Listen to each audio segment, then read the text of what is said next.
Welcome all the Florida Democrats who look so beautiful tonight. I've seen you out at rallies, sweating in the sun, holding up signs, protesting, but I've never seen you all looking so lovely as you do tonight. This room is full of hope builders, and I am proud to be here with you tonight. Because, like she said, my name is Danelle Dodge, and I'm running for Congressional District 8. To be real closely, because elections matter. That'll help me a little bit there. I'm a little tall. I stand here in front of you as a product of the very policies that we as Democrats stand for. Policies which were created to break the cycle of poverty and provide opportunity for Americans to help us raise our station. I am a taxpayer, a small business owner, a homeowner, a college graduate, and indeed a candidate for U.S. Congress. Raised by a single mother who worked her heart out every day at the local gas station. It is the Democratic blueprint that made our country a shining beacon on the hill, drawing peoples from all nations to America, the home of the American dream.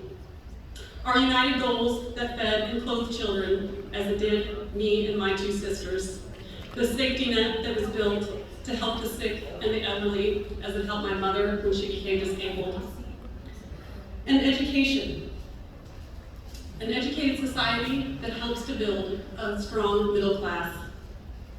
As the first in my family to go to college, I was able to become a mother that knew that my kids would have more opportunity, and so will their children. People-first solutions help us solve real problems.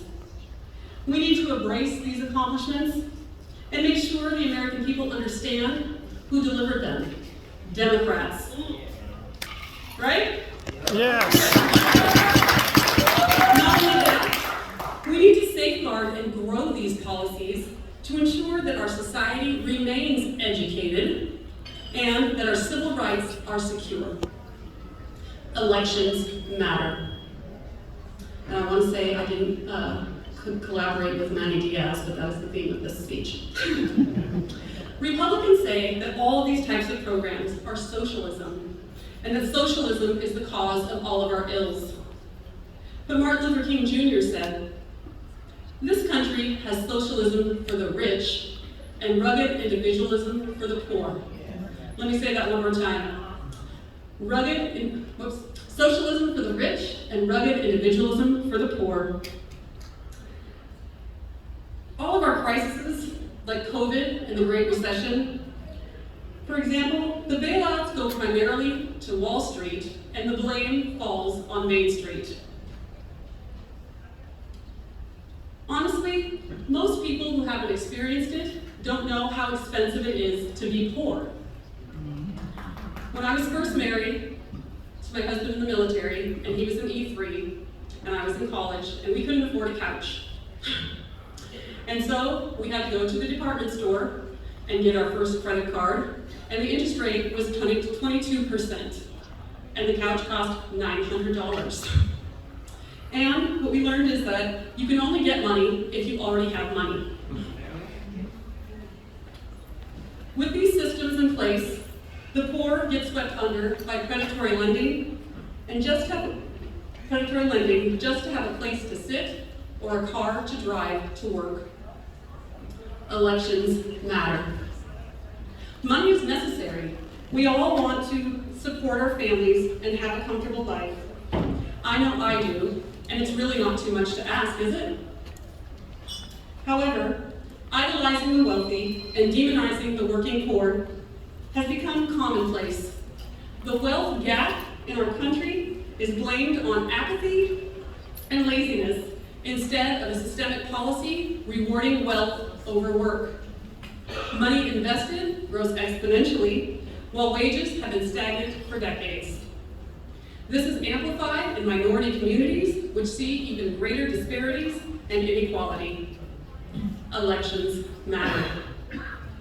What if we reward work by embracing stronger unions? Support families by offering systems that meet them where they are and provide them with steps to success that lead them where they need to go.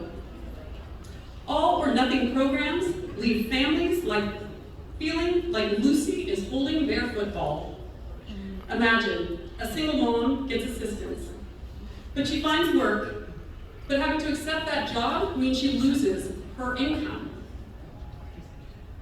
This does not help her or the business that is trying to get her a job. What if instead the system provided prorated assistance? It would actually save money and put the entire family on the road to success. Her success becomes the community's success and the country's success. Because then she becomes a contributing member of society, and then others can follow in her footsteps.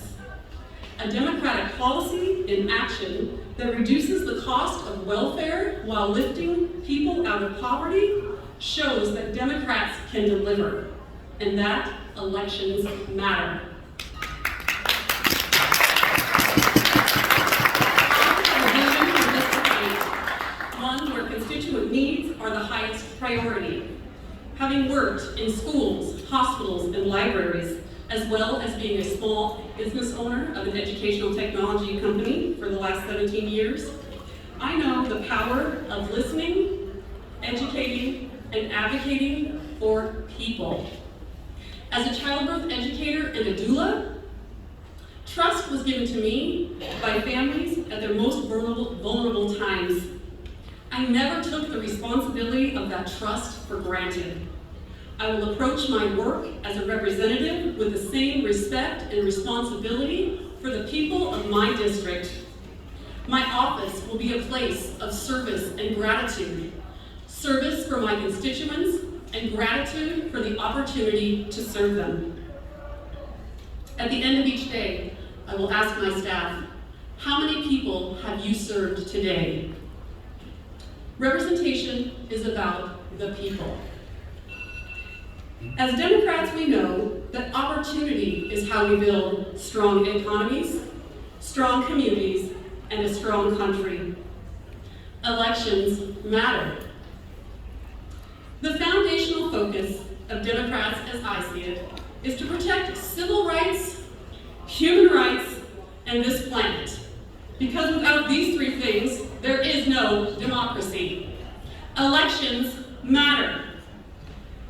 You may have heard that I have a legal action against the Republican executives of Florida. I was indeed part of filing a constitutional challenge to a state statute of Florida's SB 90, and I'm going to tell you why. To stop the state's Republicans from adding state requirements to federal positions, which we believe is unconstitutional.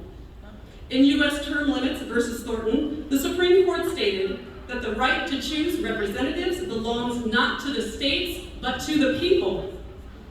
I am fighting for all candidates to be able to choose how they wish to run their campaigns. I stand up because I am a Democrat with democratic values, as did all the Democrats in the State House, thank you, Anna, that voted against that terrible bill. Elections matter. I do also want to take a quick moment to recognize the tremendous loss of the people of Buffalo 1 week ago tonight. 10 precious lives taken by racism and hate, senseless violence stoked by a steady diet of fear-mongering and propaganda. As Democrats, we must act, and we must act now with the urgency of this moment. Do not let another tragedy be invisible. To accomplish this, we must stop being afraid of what Republicans might do. They have already done it. They have incited an insurrection in this very country. This is a war, and we need to hold those people accountable, because without justice, there is no peace. I'll say that again. Without justice, there is no peace. Next, we must ensure that we hold the House and expand the Senate. We must fill seats up and down the ballot with Democrats, from the bottom to the top, on the local school boards, with folks like Kim Huff and Aaron Dunn, and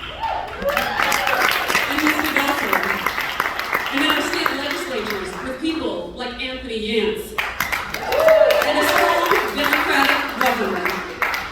And when we do, we must govern like we won. We must give the people what they need and take credit where credit is due.